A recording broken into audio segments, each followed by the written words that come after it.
Joined now by rink-wide chef Paterson, our Canucks reporter, after another victory from these Vancouver Canucks. 4-3, they beat the Pens in Pittsburgh in overtime on a night where Sidney Crosby is great, but the Lotto Line is better. Jeff, we had the discussion about Lotto Line on Monday. Has anything changed or solidified for you in your thinking with regards to this trio going forward?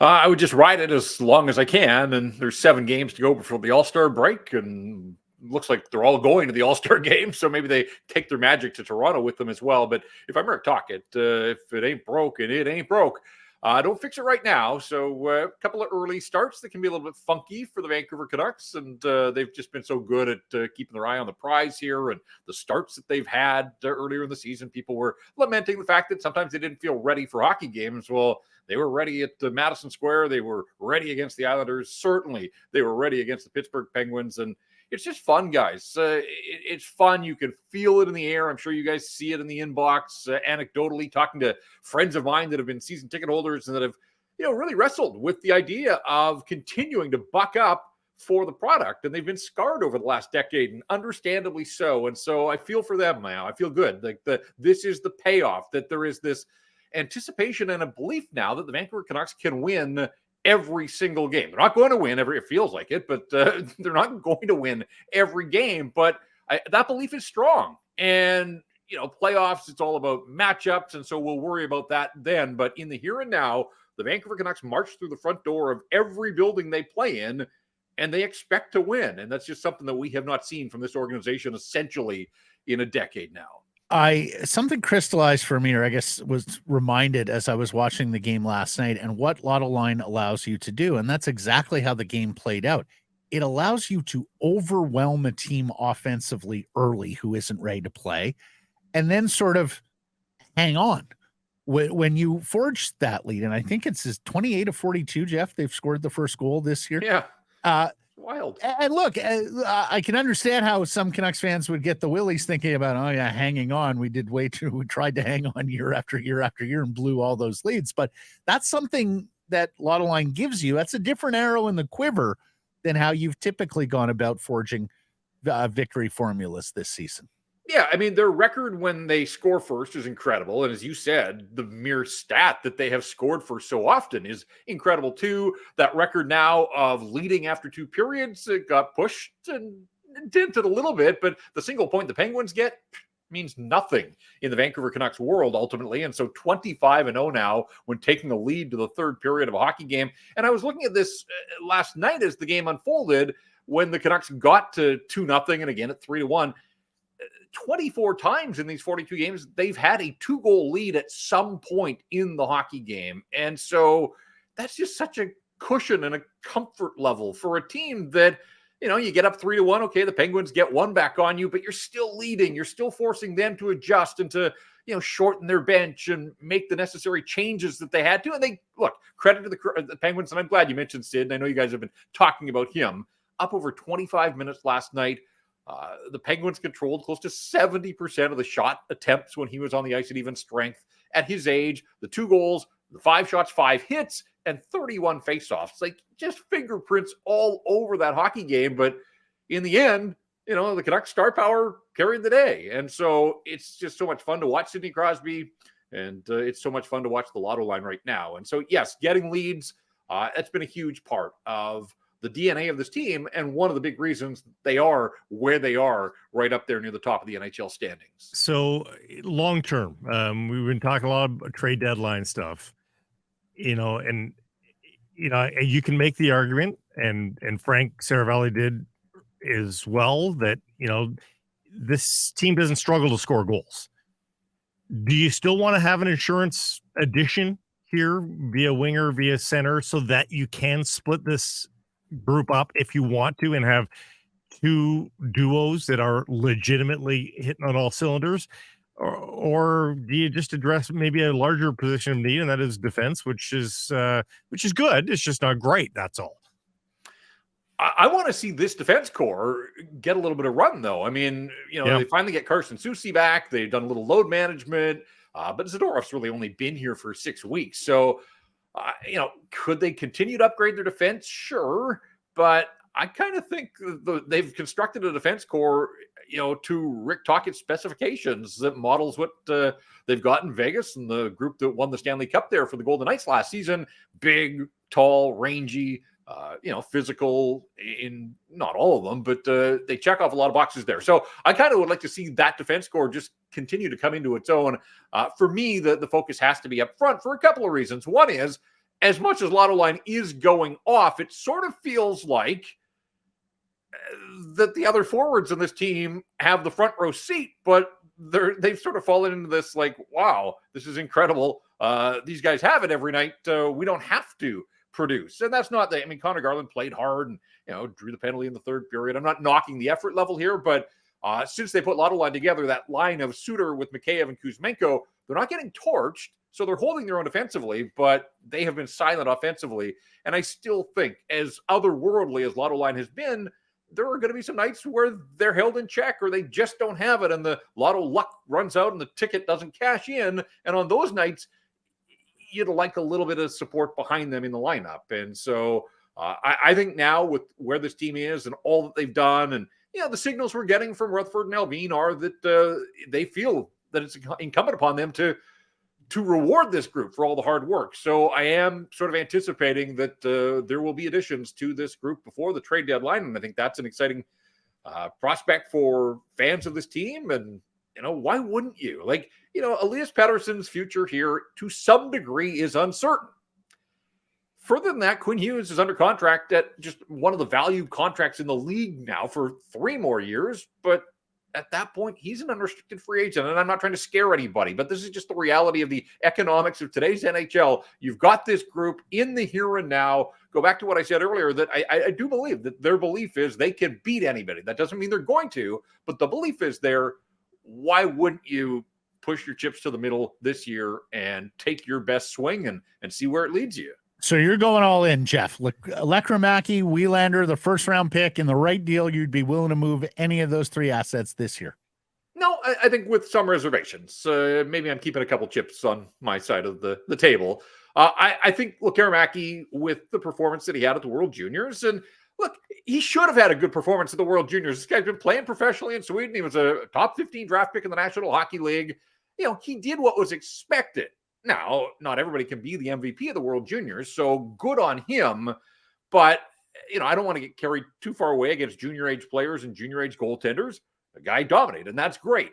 But you do have to have an eye to the future. Like, I'm not mortgaging the entire future. People have been banging the drum here for a decade to get a right shot defenseman in the fold, and they finally done that at the draft. I'd be loath to turn around and peddle him. But I do think that they have some chips. I do think that this first round pick very much in play, given that it's going to be fairly deep in the draft. Of course, the final order will be determined by playoffs and playoff performance.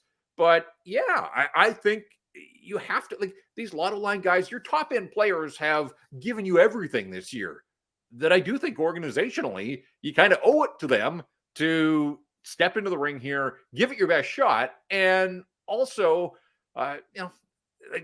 there are other teams now they're in this conversation with Winnipeg, with the, Colorado, with Boston on the other side, pushing for top spot in the overall standings. Some of these other teams are going to be active ahead of the trade deadline as well. So I think in some ways, you're just going to be matching what they do. A team like Winnipeg is going to be fascinating to me because they're doing all this without Kyle Connor. Like what a trade deadline acquisition Kyle Connor is going to be for the Winnipeg Jets when he gets healthy and gets back in their lineup, but they haven't skipped a beat without him. So, the other part too about bringing in a little bit more in the top 6 guys is just that. The health of this hockey club is a story. It is. Yeah, for the right reasons. Mm-hmm. Yeah. For all the right reasons. But playoff hockey's hard. Everybody plays through bumps and bruises. Again, I just think if you can add a layer of insurance, that it's incumbent now on the organization, I think, to make some things happen here. It's why I equivocated on the poll question today. You've got time here, use it, because if you have a season-ending injury to one of your stars, that obviously changes the equation. The top 5 scores all 42 No, games exactly. played. Exactly. You've been incredibly healthy this year. It's the one year we haven't talked about Canuck injury luck. So, okay, so let me ask you the question in this regard then, Jeff. Elias Lindholm as the big prize, Sean Monahan as your runner-up, Adam Henrique as a center to help on out. where would you be targeting across that scale? I'd probably looking hard at doors 2 and 3 from that list. As much as I like Elias Lindholm as a hockey player, I worry about the acquisition cost. I think it would be a little bit less for Sean Monahan. You're not tied to the idea of Monahan moving forward. I think you're looking at a true rental here. I do wonder what it would take to unearth a couple of those ducks, whether it's Henrique, whether it's Frank Vetrano, if he's truly in play as well. This is why, as much as I understand the talk around a guy like Jake Gensel, I don't like the idea of acquiring and thinking that you're going to commit to him and whatever he's asking at the age of 30 when you've just done that with JT Miller. Essentially, the economics of that one doesn't make a lot of sense to me. And, I don't know that you'd be looking at a long-term deal with Elias Lindholm either. So I think for the Canucks, it's probably in that neighborhood of, a true rental that can bolster the hockey club. And the more I look at a guy like Sean Monahan, he's having a really nice season for a player that, honestly, guys, with all that he's been through medically, I wasn't sure that there was a lot of life left in him. The other thing is he's 29. He feels like he should be 39. Like, he just feels like, and maybe it's just that Calgary rivalry over the years. Like, it feels like he's been at this thing forever, but he's not that old. So I don't know. The more I look at it right now, Sean Monahan is kind of intriguing at the very least to me. You mentioned JT Miller earlier. Miller at $8 million a season.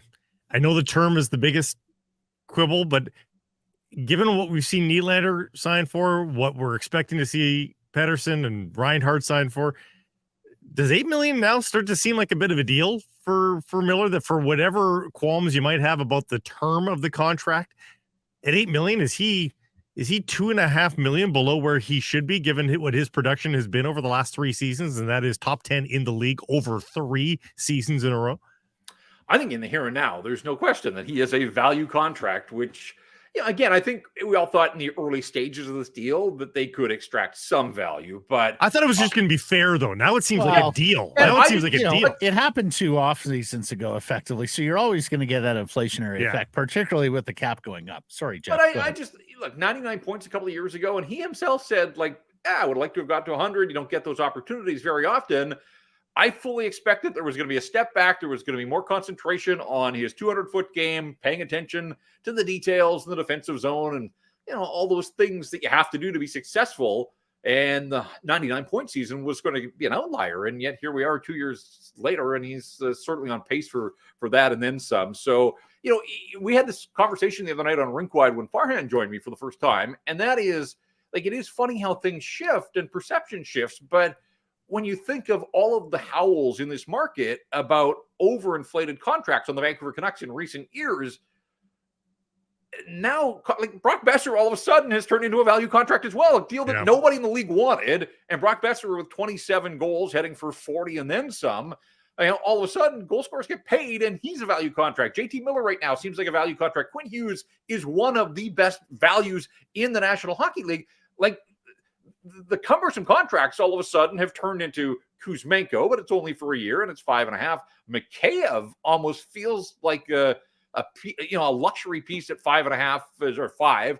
And Tyler Myers, you're never going to extract full value, but Tyler Myers is having one of the best seasons of his NHL career. And, you can live with his contract with the amount that he's playing, the role that he's playing. 5 minutes of penalty kill time last night. The penalty kill goes 4 for 4. Now, Demko was their best penalty killer, but Cole and Myers, the 2 graybeards out there, playing tough minutes down the stretch and coming up big on the penalty kill for the Vancouver Canucks. So it is just kind of funny the way that things can turn in a hurry in this world. We always say life moves quickly in the National Hockey League, and certainly that's the case in the way that you view some of the contracts that the Vancouver Canucks have been sitting on here. The Besser one's unbelievable, guys. Did any team call up and say, we like to play like hum and haw, and are they just kicking themselves? I'm sure. Because that's why people do trade for guys like Kuzmenko, is because you never know when the guy's going to rediscover it, and Besser's rediscovered it. We heard throughout last year there was a good amount of interest in Besser. It's just teams could not bring themselves with the contract, especially going into another flat cap year. And now they are kicking 2 more years of it, right? That was part right. If he had this season last year, I mean, I think it would have changed the dynamic a little bit, but it was just this idea of the struggling player with 2 more years, 2 owners to take on.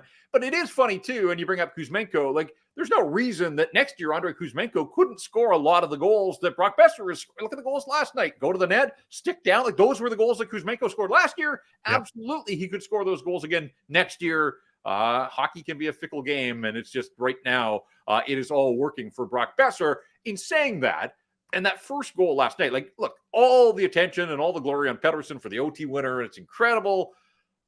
That opening goal, the zone entry, the way he pulls up and then threads the needle. Like, this is the NHL. These are the best players in the world. The Penguins are one of the best defensive teams in the National Hockey League.